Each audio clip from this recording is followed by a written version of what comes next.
Puji Tuhan, kita akan ibadah minggu yang pertama tahun 2021. Ibadah yang kedua kalau kita hitung tanggal 1 Januari kemarin. Mari kita persiapkan sesuatu yang penting, yaitu mengawali tahun ini supaya nanti kita bisa mengakhiri tahun ini dengan luar biasa. Kita landasi dengan membaca satu firman Tuhan, Filipi 2 ayat yang ke-12. Sudah siap? Filipi 2 ayat 12. Kalau sudah, kita baca bersama-sama. 1, 2, 3. Hai saudara-saudaraku yang kekasih, kamu senantiasa taat. Karena itu, tetaplah kerjakan keselamatanmu dengan takut akan dan gentar. Bukan saja seperti waktu aku masih hadir, tetapi terlebih pula sekarang waktu aku tidak hadir. Coba tolong diperhatikan, ini satu ayat yang amat sangat penting untuk orang-orang percaya. Kita orang percaya atau orang Kristen, pengikut Yesus, memiliki banyak keistimewaan dibandingkan orang-orang di luar. Senang nggak punya keistimewaan? Kita harus senang, bangga punya kelebihan. Tapi ingat, kelebihan, keistimewaan yang kita miliki kalau tidak diresponi dengan benar, justru berakibat fatal. Kelebihan seseorang bisa membuat orang menjadi sombong, menyepelekan yang lain. Akibatnya sangat fatal. Nah, coba tolong diperhatikan. Dari semua kepercayaan di muka bumi ini, agama, kepercayaan apapun juga, konsep keselamatan milik orang percaya itu paling beda. Tahu nggak bedanya apa? Bukan karena perbuatan baik. Bukan karena perbuatan. Semua orang rindu masuk surga, lepas dari kondisi dunia yang buruk. Semua berusaha mencari. Dan semua konsepnya sama. Untuk memperoleh hal yang luar biasa, harus berbuat baik. Harus sedekah. Harus banyak membantu, banyak memberi. Jadi nanti kalau kita, perbuatan baik kita, itu ditimbang ternyata lebih dari kejahatan kita, baru kita bisa masuk surga. Tapi khusus orang percaya aneh. Kita selamat bukan karena perbuatan baik, bukan karena jasa-jasa kita, tapi karena anugerah kasih karunia gratis. Kita selamat masuk surga gratis. Asal percaya Yesus, menerima Dia sebagai Tuhan dan Juru Selamat, kita pasti kalau mati masuk surga. Nah, itu keistimewaan bukan? Iya, tapi ada tetapinya. Sesuatu hal yang istimewa itu kalau kita tidak bisa menanggapi dengan benar, itu justru fatal. Kenapa? Justru karena orang-orang percaya, orang-orang Kristen itu percaya selamatnya karena gratis. Akibatnya apa?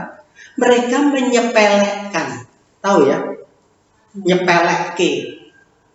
Nah, sesuatu yang mudah kita dapat itu akan kita sepelekan. Betul nggak? Apa saja yang kita peroleh dengan mudah akan membuat kita pandang enteng. Bahkan karena perbuatan baik itu kan katanya tidak menyelamatkan. Ngapain kita berbuat baik? Hidup seenaknya. Yang kerja korupsi ya korupsi. Yang dagang cari untung merugikan orang lain dilakukan. Kenapa? Toh kita gratis dapat keselamatan. Ini. Jadi kita ini harus waspada. Apa betul begitu? Kenyataannya, prakteknya di dunia ini banyak orang percaya yang saya yakin tidak masuk surga. Karena apa? Dia tidak meresponi firman Tuhan. Ngertinya percaya, ibadah, masuk gereja, rajin, baca firman, berdoa, pasti masuk surga. Tahu nggak? Yesus di dalam Matius 7 mengatakan apa? Ada orang berseru-seru, Tuhan, aku sudah melakukan mujizat, aku sudah mengusir setan demi namamu, aku sudah begini. Tuhan bilang apa? Enyahlah kamu, aku tidak mengenal kamu. Banyak orang yang akan kecewa. Karena apa? Karena salah memahami, salah mengerti.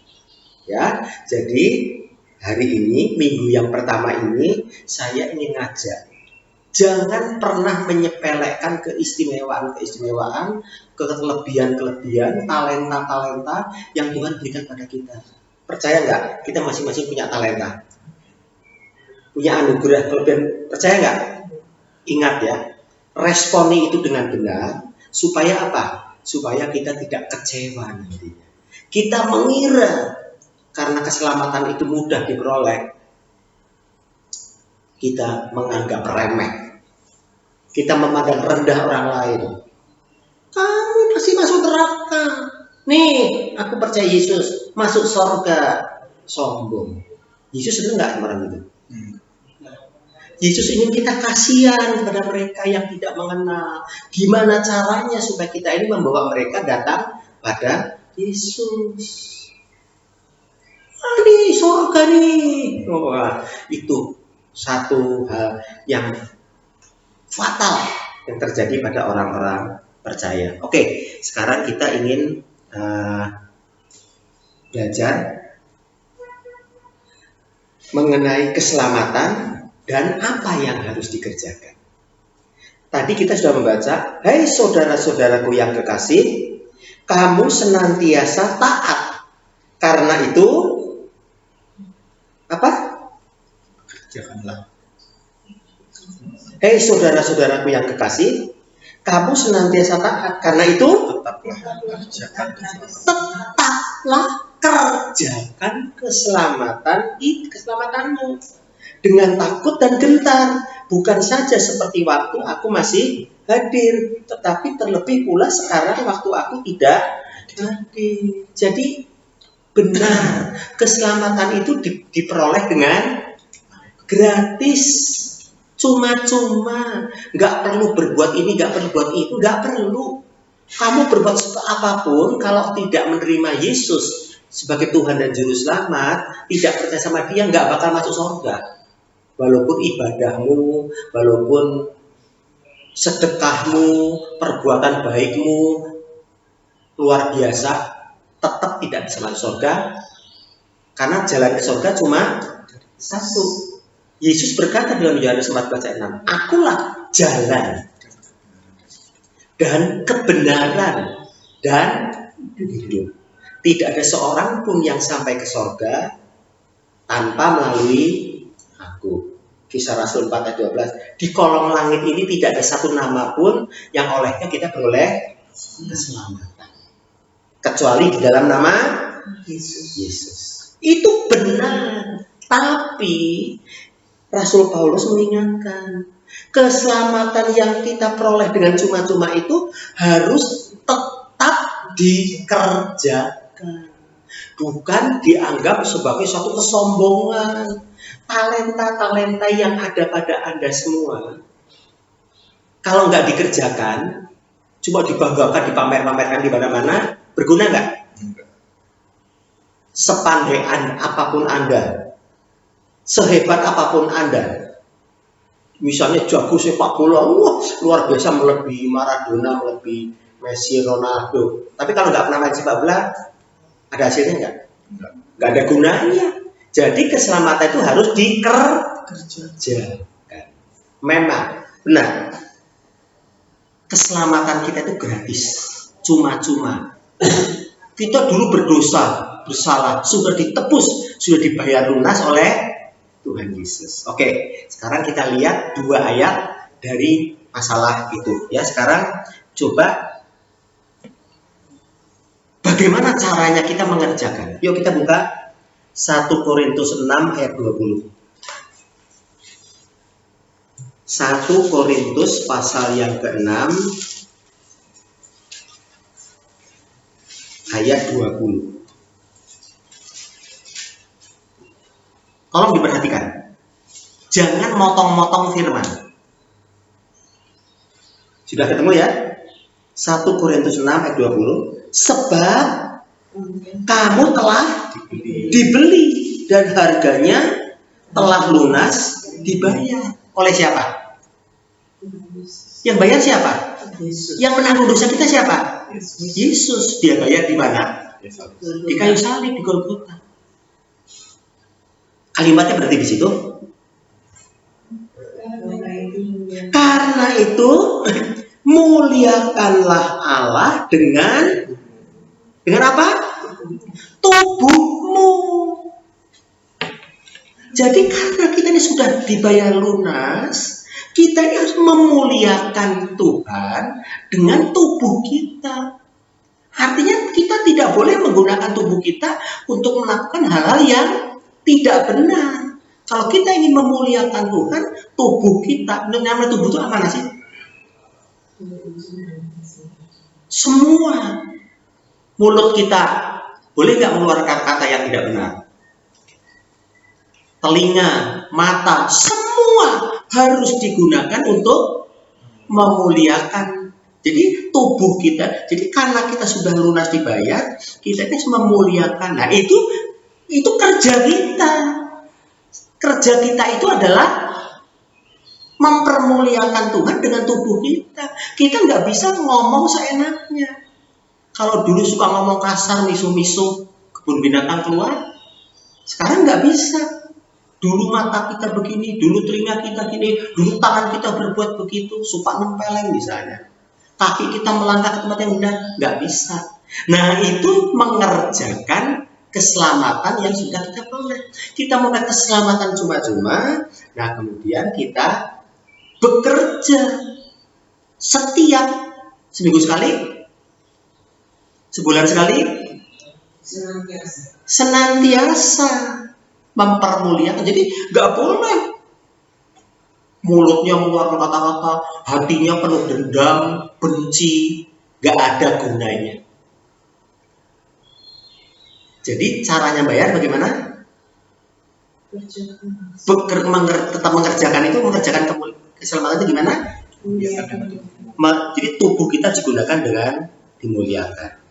Nah, yang kedua, 1 Korintus 7 ayat 24. Tadi 1 Korintus 6 ayat 20, sekarang 1 Korintus 7 ayat 24. Dari ayat 23 ya, 23 sampai 24. Kamu telah dibeli dan harganya telah lunas dibayar. Karena itu janganlah kamu menjadi hamba manusia. Janganlah kamu menjadi hamba manusia. Saudara-saudara, hendaklah tiap-tiap orang tinggal di hadapan Allah dalam keadaannya seperti pada waktu ia dipanggil. Jadi yang pertama tadi harus memuliakan Tuhan dengan tubuh. Yang kedua, jangan jadi Hamba manusia. Hamba manusia. Artinya apa? Apapun yang kita perbuat, apa kata orang, nanti kalau dikira begini gimana? Kita berusaha menyenangkan orang. Akibatnya,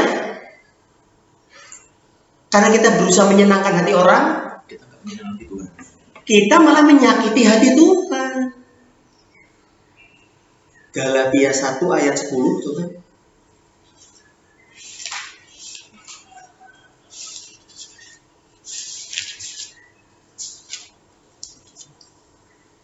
Galatia 1 ayat 10. Jadi, bagaimana sekarang? Adakah ku cari kesukaan manusia atau kesukaan Allah? Adakah ku coba berkenan kepada manusia? Sekiranya aku masih mau mencoba berkenan kepada manusia, maka aku bukanlah hamba Kristus. Kalau bukan hamba Kristus, kemana keselamatan kita peroleh dari Dia? Jadi, kita kembali ke Filipi Filipi 2 ayat 12 tadi.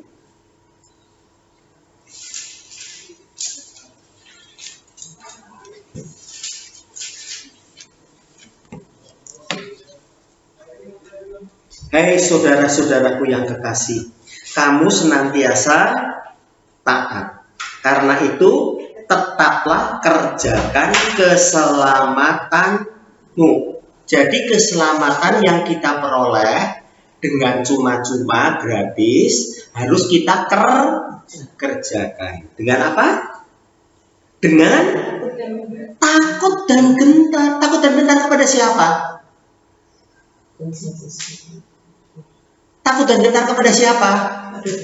Ya kepada Tuhan. Cari perkenanan Tuhan, bukan perkenanan manusia. Kecenderungan kita adalah menyenangkan hati manusia. Kalimat berikutnya. Tetapi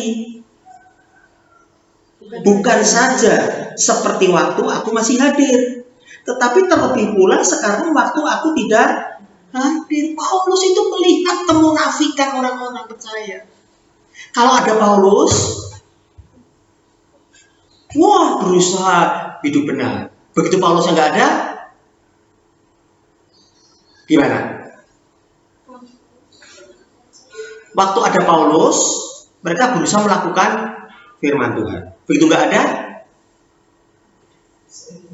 seenaknya. Kita kalau kerja, bosnya pergi ke luar negeri, kita kerja seenaknya. Kalau bosnya datang, gimana caranya kita menyenangkan?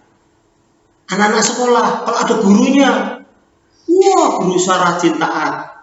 Begitu gurunya keluar, ribut seenaknya. Ini kebiasaan manusia. Manusia itu punya suatu kelemahan. Orang percaya kelemahan karena apa? Karena kita mendapatkan keistimewaan, mendapatkan keselamatan secara gratis. Ya, jadi kita ini ayo mencoba bagaimana caranya supaya kita ini bisa memperoleh keselamatan gratis, keistimewaan juga talenta-talenta kita, dan kita mengerjakannya dengan benar. Apapun ini bukan cuma untuk keselamatan, tapi juga untuk talenta. Semua talenta itu harus digunakan untuk, karena perbuatan kita itu kan juga akan mempermuliakan Tuhan atau mempermalukan Tuhan, betul kan? Anda punya talenta apapun harus digunakan untuk tubuh kita ini untuk mempermuliakan Tuhan. Dan jangan menjadi hamba manusia. Kita harus jadi hamba siapa? Hamba Kristus. Kalau kita masih mencoba berkenan pada manusia, nah akibatnya apa? Ya kita berusaha untuk menyenangkan manusia. Nah kalau menyenangkan manusia, otomatis menyakiti hati Tuhan. Oke, ya. Jadi kita harus tahu dasarnya semua itu, ya. Jadi di dalam nanti dibaca sendiri di dalam Galatia 5 ayat 16. Atau kita buka sebentar yuk. Galatia 5 ayat 16 sampai 26. Di situ nanti kita akan bisa melihat perbedaan dari orang-orang yang kita baca aja supaya kita ini bisa tahu bagaimana mempermuliakan Tuhan dengan tubuh kita dan juga tidak jadi hamba manusia tapi jadi hamba Tuhan. Judul perikopnya apa? Hidup menurut daging atau roh? Saya bacakan ya. Maksudku ialah hiduplah oleh roh, maka kamu tidak akan menuruti keinginan daging. Sebab keinginan daging berlawanan dengan keinginan roh, dan keinginan roh berlawanan dengan keinginan daging. Karena keduanya bertentangan, sehingga kamu setiap kali tidak melakukan apa yang kamu kehendaki. Akan tetapi jikalau kamu memberi dirimu dipimpin oleh roh, maka kamu tidak hidup di bawah hukum Taurat. Perbuatan daging telah nyata, yaitu percabulan, kecemaran, hawa nafsu, penyembahan berhala, sihir, perseteruan, perselisihan, iri hati, amarah, kepentingan diri sendiri, percideraan, roh pemecah, kedengkian, kemabukan, pesta pora, dan sebagainya. Terhadap semuanya itu kuperingatkan kamu, seperti yang telah kubuat dahulu, bahwa barang siapa melakukan hal yang demikian, ia tidak akan bantu bagian dalam kerajaan. Tidak bisa. Jadi selamat enggak? Selamatnya hilang. Yang kita peroleh dengan gratis itu jadi hilang karena kita hidup tidak mempermuliakan Tuhan, mencari perkenanan manusia. Terus, tetapi buah roh ialah kasih, sukacita, damai sejahtera, kesabaran, kemurahan, kebaikan, kesetiaan, kelemah lembutan, penguasaan diri. Tidak ada hukum yang menentang hal-hal itu.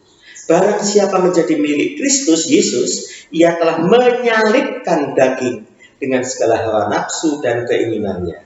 Jikalau kita hidup oleh roh, baiklah kita hidup juga dipimpin oleh roh.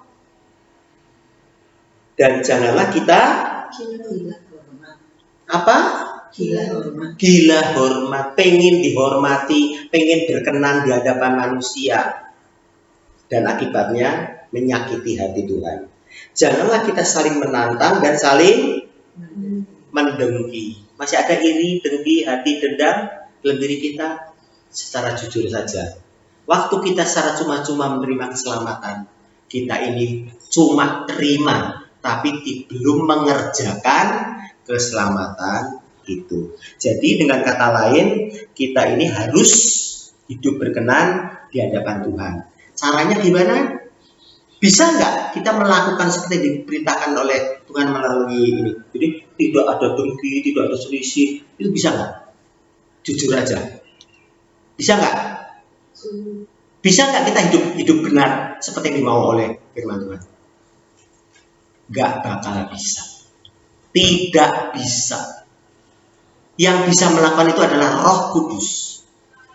Satu-satunya jalan adalah kita terima Yesus yang sudah mati di atas kayu salib, membayar lunas hutang dosa dan kesalahan kita. Tolong diperhatikan ya. Dan apa berhenti di situ Yesus? Yesus bangkit, naik surga, terus udah di surga ya, santai gitu. Ngapain? Mencurahkan Roh Kudus.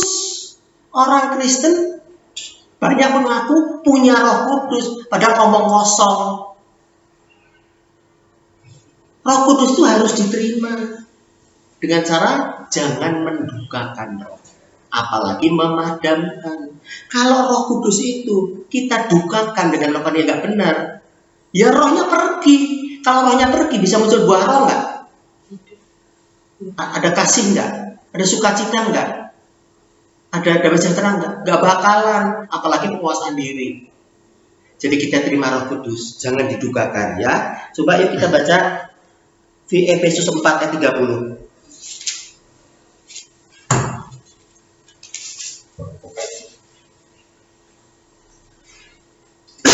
Efesus 4 ayat 30. Dan janganlah kamu mendukakan Roh Kudus Allah yang telah memeteraikan kamu menjelang hari penyelamatan.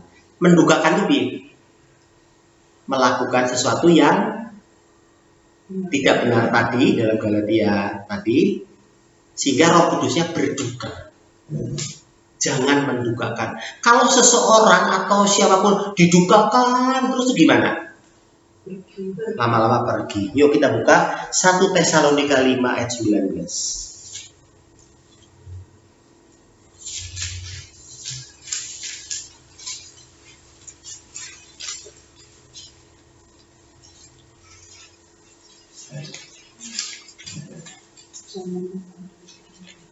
Satu Tesalonika 5 ayat yang ke-19.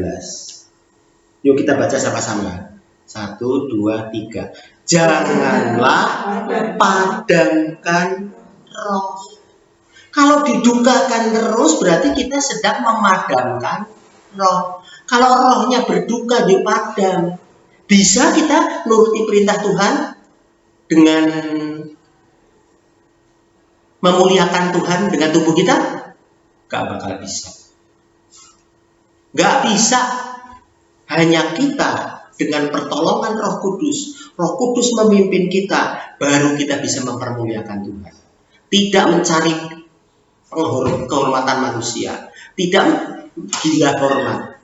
Kalau kita bisa melakukan semuanya itu dengan tidak mendukakan roh dan tidak memadamkan roh, baru kita ini bisa hidup mempermuliakan dan kita tidak memandang muka, ya. Jadi kita ini satu-satunya jalan adalah muliakanlah Allah dengan tubuhmu dengan mengizinkan Roh Kudus masuk di dalam kehidupan kita, dan kemudian jangan mau jadi hamba manusia.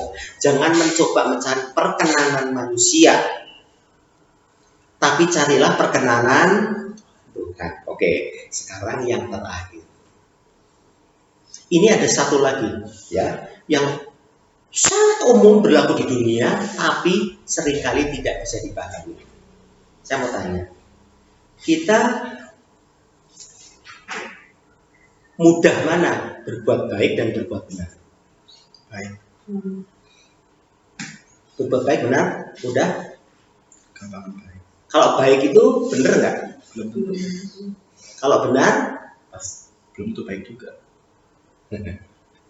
gampang mana baik sama benar? Baik. Gampang baik. Senang berbuat baik atau senang berbuat benar? Baik. Di hadapan manusia apa di hadapan Tuhan? Kalau di hadapan Tuhan, kita harus bagaimana?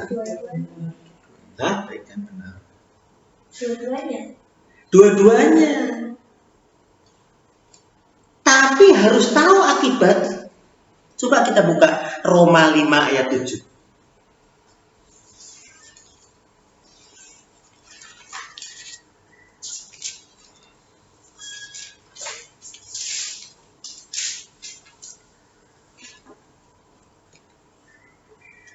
Roma 5 ayat yang ke-7. Yuk kita baca bersama-sama. Saya tunggu. Karena ini amat sangat penting buat kita. Sudah ketemu? 1, 2, 3. Sebab tidak mudah seorang mau mati untuk orang yang benar. Tetapi mungkin untuk orang yang baik ada orang yang berani mati. Maksudnya apa sih? Orang baik disukai. Orang baik itu disukai orang. Tuhan suka nggak? Tuhan suka nggak dengan orang baik? Baik dan benar. Tergantung kebaikannya. Jadi gini loh, kalau berbuat baik itu semua orang suka. Kita memberi, orang lapar kita beri makan, kita menolong orang, itu baik kan? Semua orang suka kan? Tuhan suka nggak? Iya, suka. Suka. Tapi berbuat baik itu belum tentu benar. Misalnya kita sedang berjalan di naik mobil atau naik motor di perempatan lampu merah, ada seorang pemuda masih kuat, ganteng. Pak, kasihan Pak, belum makan 3 hari, pada mulutnya bekas makan. Berbuat baiknya dengan memberi, ngasih duit. Ya nih 10.000, ya 100.000, itu berbuat baik kan? Baik nggak? Menurut manusia itu baik, karena memberi. Tapi menurut Tuhan itu nggak baik. Karena apa? Membuat orang itu jadi malas, nggak mau kerja. Seorang anak malas, nggak mau mengerjakan pekerjaan rumah. Kalau orang tuanya baik dan benar, sabar, didisiplin, Tapi karena orang tuanya mau baik, ya sudah nggak apa-apa. Ngantuk ya, kita tidur lagi. Bangun tidur, makan, mau apa? Itu nggak apa-apa, punya ini. Beliin, terus digituin anak jadi apa? Hah? Nggak jadi apa-apa. Itu baik nggak? Baik banget. Baik tapi nggak benar. Itu Tuhan tidak suka. Nah kalau yang namanya benar, Amsal mengatakan seorang anak harus dirotan, disabet, didisiplin. Itu baik dan benar. Tapi masalahnya si anak, orang-orang kan tidak tahu diperlakukan seperti itu. Taunya kita ini jahat, betul? Berbuat benar itu nggak gampang. Karena banyak dimusuh, apalagi kebenaran yang mutlak. Kalau ada orang ini bicara pertolongan. Kalau bicara keselamatan, ketemu sama orang, kamu agamanya apa? Ini. Oh ya, terusin aja, nggak apa-apa, baik kok. Nanti satu saat dia masuk neraka karena nggak lewat Yesus. Nanti dia ketemu sama kita di sana di alam sana dia. Kamu dulu nggak kasih tahu aku tuh kalau keselamatan itu hanya lewat Yesus. Kita berbuat baik nggak? Benar nggak? Waktu itu baik, nggak apa-apa. Yang benar gimana? Kamu harus percaya Yesus. Kalau nggak kamu masuk neraka. Tapi kita nggak bijak ngomongnya itu di depan pondok misalnya. Gimana? Nah, dulu saya pernah bangun gereja ya. Nah, itu pernah pergi sama pengerja. Nah, pada suatu hari mereka bekerja sampai di depan itu kompleks itu. Terus dia nyanyi, dia membawa gitar, nyanyi sekolah minggu, ngumpulin anak-anak kelompok itu untuk datang sama Tuhan, benar nggak? Hah? Ya, benar tapi nggak bijak. Nah, artinya nggak gampang ya berbuat benar. Padahal berbuat baik itu harus. Berbuat baik itu harus. Kalau kita tahu berbuat baik tapi tidak melakukannya gimana? Buka Yakobus 4 ayat 17. Yakobus 4 ayat yang ke-17.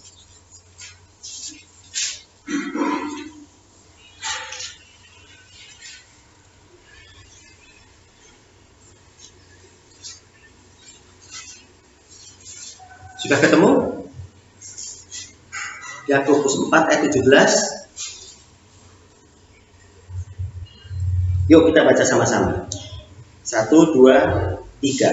Jadi jika seorang tahu bagaimana ia harus berbuat baik, tetapi tidak melakukannya, Iya, berdosa. Ayo. tahu tapi tidak melakukan, hitungannya itu bukan salah, dosa.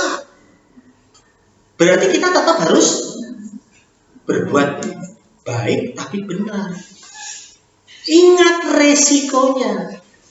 Orang yang selalu berbuat benar tidak pernah salah, mendapatkan resiko yang besar di dunia ini. Diapain? Siapa orang paling benar, gak pernah berbuat salah, dan dia berbuat benar, menghadapi risiko berat. Yesus Baptis. Dia harus baptis, betul. Karena dia gak peduli yang namanya Herodes apa. Nah, yang lebih hebat lagi, Yesus. Yesus itu kebenaran, tapi dia melakukan kebenaran, berbuat benar, disalib. Nah, jadi gimana? Makanya betul ya Roma 5 ayat 7 tadi ya. Untuk orang baik, banyak orang berani mati. Tapi kalau sama orang benar, nanti dulu. Nggak mudah. Nah, jopi. Gimana caranya? Kita yang pertama harus tahu baik dan benar itu kelebihan dan kekurangannya, kasarnya ya. Dan kita ini harus tahu bahwa berbuat benar, mutlak benar itu juga punya risiko. Tapi Anda harus bersyukur. Risiko terbesar setelah ditanggung oleh Yesus. Kita ini tinggal melanjutkan. Jadi tetaplah berbuat baik dengan landasan kebenaran. Dan pedomannya itu adalah benar. Dan melakukan. Yuk kita buka Mazmur 119 ayat 68. Mazmur 119 ayat 68. Sudah ketemu? Yuk kita baca bersama-sama. 1, 2, 3. Engkau baik dan berbuat baik. Ajarkanlah ketetapan-ketetapanmu kepada. Jadi kita ini harus ini engkau baik di sini tuh, engkau tuh harus berbuat baik yang landasannya benar.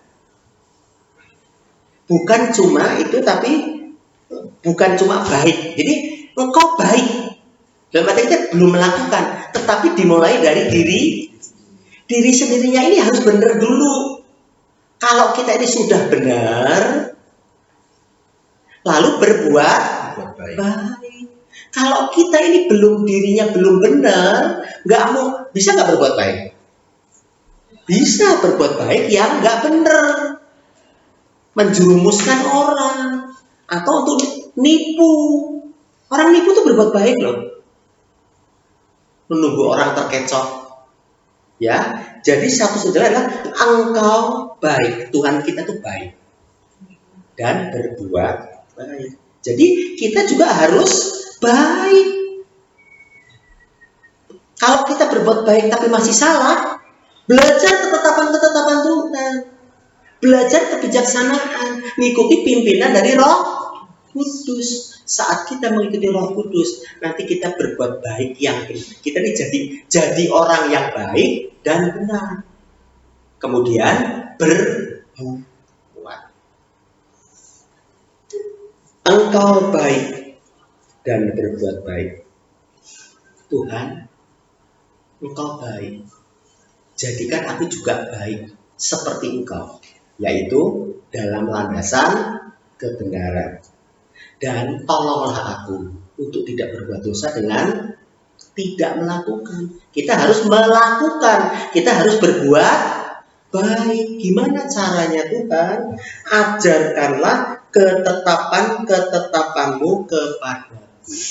Terus menerus. Ini ajarkan ketetapan ini bukan berlaku sekarang saja, enggak, tapi terus menerus. Dulu, sekarang, sampai selama-lamanya kita minta ketetapan-ketetapan Tuhan supaya kita bisa jadi orang baik yang benar dan kita berbuat baik. Dan kalau kita bisa berbuat baik seperti itu, kita akan banyak membawa jiwa untuk kemuliaan nama Tuhan. Tuhan Yesus memberkati. Yuk kita masuk dalam doa. Nanti kita masuk dalam perjamuan kudus. Ya, Bapa di sorga, terima kasih atas setiap kebenaran firman-Mu. Tolonglah kami untuk dapat menangkap semuanya dan juga melakukannya. Kami tahu Tuhan, hidup di dunia ini sangat sulit karena ada si jahat yang terus mengganggu dan ada risiko hidup benar di hadapan-Mu. Engkau sendiri Tuhan yang adalah kebenaran harus mengalami hal-hal yang buruk, termasuk mati di atas kayu salib. Kami bersyukur Tuhan karena bagian yang kami tidak mampu lakukan telah Kau lakukan. Tolonglah kami untuk senantiasa hidup benar di hadapan-Mu. Terima kasih Bapak di surga, terima kasih. Dan sekarang Tuhan, kami ingin melakukan perintah-Mu. Salah satu ketetapan-Mu adalah saat kami ini mengingat saat-saat Kau di kayu salib, tubuh-Mu dicabik-cabik, darah-Mu dicurahkan, yaitu perjamuan kudus. Mampukan kami mendengar, memahami, melakukan semua perintah dan ketetapan-Mu itu dengan benar. Dan kami tahu Tuhan, saat kami melakukannya, kami akan memperoleh pertolongan. Karena persekutuan dengan tubuh dan darah-Mu, itulah yang luar biasa. Seperti halnya dengan Roh Kudus yang sudah dicurahkan secara tak terbatas, untuk menolong keterbatasan kami. Di dalam nama Tuhan Yesus, kami sudah berdoa. Haleluya, puji Tuhan. Amin.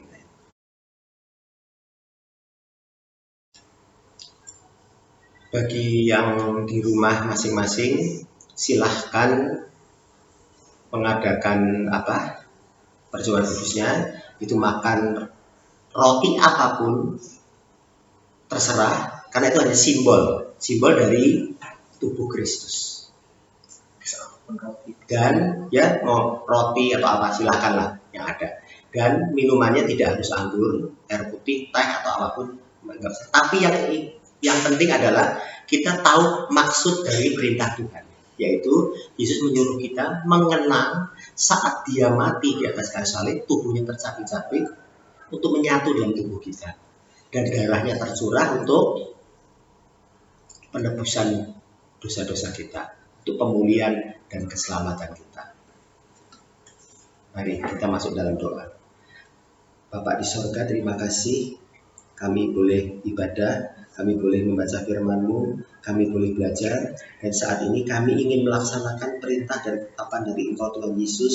Saat Engkau pada saat perjamuan terakhir, Engkau memberikan contoh yang luar biasa kepada kami, yaitu Engkau memecah-mecahkan roti dan membagikannya, dan memerintahkan pada murid-murid-Mu untuk kami melakukan. Kami harus menjadi orang yang baik dalam landasan kebenaran. Kami harus berbuat baik dalam kebenaran. Dan kami harus mentaati setiap ketetapan-ketetapan firman-Mu, supaya kami dapat menjadi saksi dimanapun kami berada. Bapak di sorga, kami saat ini ingin mentaati firman-Mu. Kami sadar akan kelemahan dan dosa kami. Itulah sebabnya kami memerlukan tubuh-Mu dan juga memerlukan darah-Mu. Kami melakukan perintah-Mu. Kami mengenang, kami ingin mengisi pikiran kami, hati kami, semua dengan apa yang baik dan benar. Karena kami tahu, kenangan pada orang benar, yaitu Engkau, akan membawa berkat yang abadi di dalam kehidupan kami. Terima kasih Bapak di surga, terima kasih. Di dalam nama Yesus kami berdoa. Haleluya, puji Tuhan. Amin. Kita angkat roti di tangan kanan kita. Dengarlah firman Tuhan. Sebab apa yang telah kuteruskan kepadamu, telah aku terima dari Tuhan, yaitu bahwa Tuhan Yesus pada malam waktu ia diserahkan, mengambil roti, dan sudah itu ia mengucap syukur atasnya. Marilah kita belajar mengucap syukur. Mengucap syukur atas apa semua yang sudah Tuhan berikan. Pasti ada banyak. Yesus mengambil roti itu, mengucap syukur. Kemudian ia memecah-mecahkannya dan berkata, inilah tubuhku yang diserahkan bagi kamu. Perbuatlah ini menjadi peringatan atau kenangan akan aku. Roti kita terpecah. Ini adalah simbol dari tubuh Yesus yang terpecah untuk kita. Kita kenal, tanpa pengorbanannya kita tidak mungkin selamat. Kita sudah selamat, kita kenal, kita isi pikiran kita hanya dengan apa yang Yesus perbuat. Bapak, bubuhkan kuasa tubuh Yesus atas roti ini, dan kami akan memakannya. Kami percaya saat kami memakannya, dengan memikirkan, mengenal, memperingati saat Engkau melakukannya di kayu salib 2000 tahun yang lalu, tubuh Kristus akan menyatu di dalam kehidupan kami. Di dalam nama Tuhan Yesus, kita makan roti yang telah dibubuhi oleh kuasa tubuh Yesus. Haleluya, puji Tuhan. Kita makan sambil mengenang.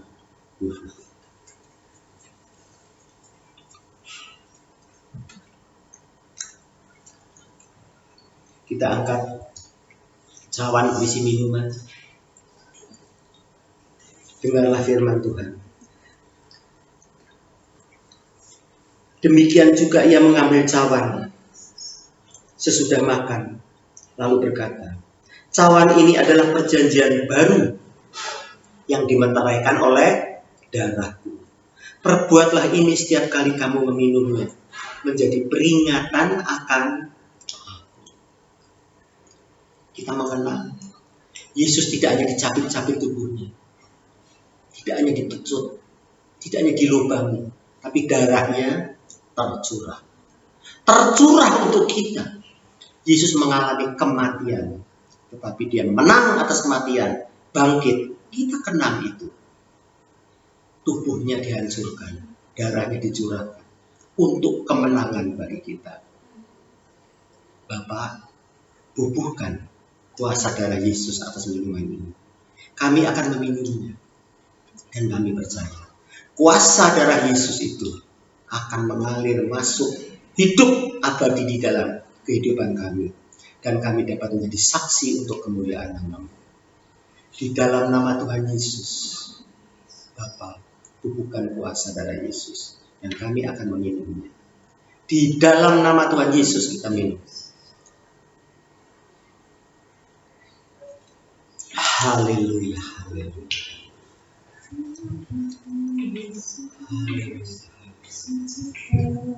Masing-masing berdoa, mengucap syukur dan berterima kasih atas pengorbanan Yesus. Darah Yesus telah dicurahkan, tubuhnya telah dicabik untuk kita. Kita yang tidak mungkin bisa masuk surga telah diselamatkan. Karena Tuhan Yesus telah lunas membayar hutang dosa dan kesalahan. Dan kami bersyukur Tuhan, bahwa kami telah menerima keselamatan itu dengan cuma-cuma.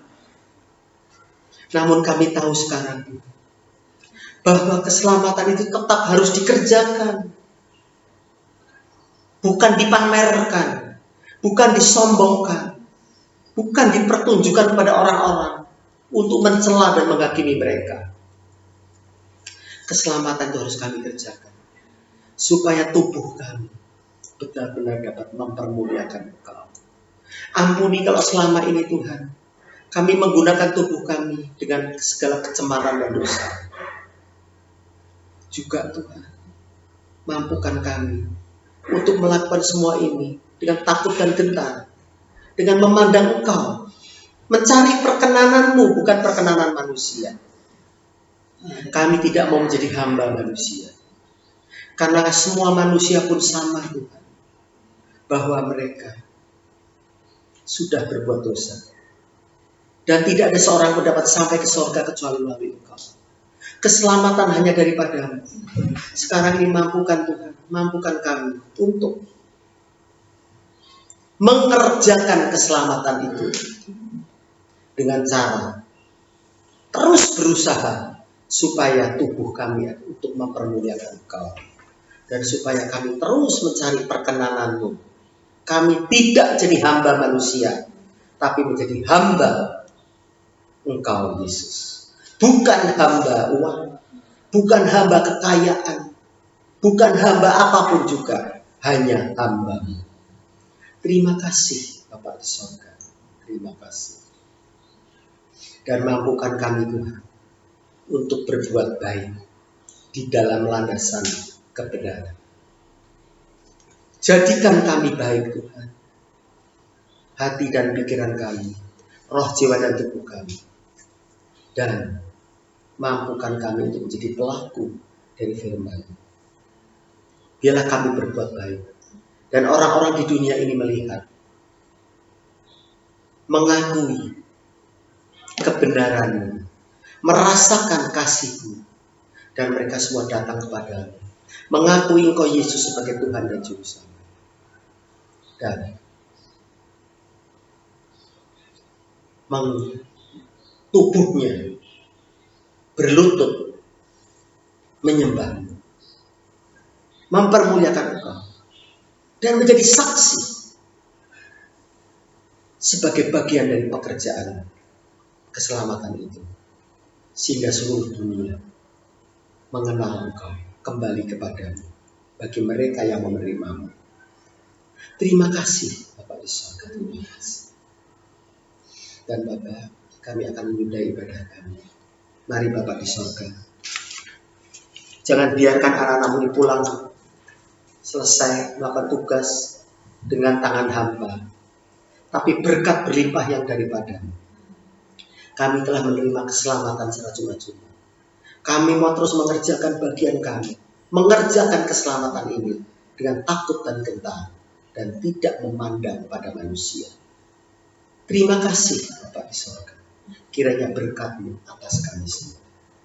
Saudara yang dikasih Tuhan Yesus, terimalah berkat. Terimalah rahmat. Terimalah anugerah pertolongan. Semua dari Bapa yang kekal. Bapa yang bersemayam dalam terang yang tak terhampiri. Bapa yang tidak nampak, tidak bisa didekati karena suci dan kudus. Namun semuanya itu bisa menjadi sangat nyata di dalam Allah anak yaitu Yesus. Yesus datang ke dunia menjadi manusia, mendekati kami, melakukan bagiannya, menebus dosa kami atas kayu salib, naik ke sorga dan mencurahkan Roh Kudus. Dan Roh Kudus itulah yang akan tinggal di dalam kami, memunculkan buah-buah roh, memberikan karunia-karunia roh.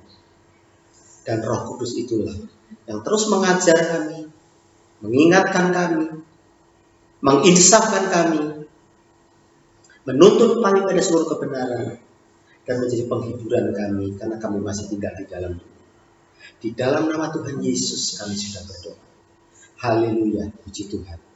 Amin. Tuhan berkati.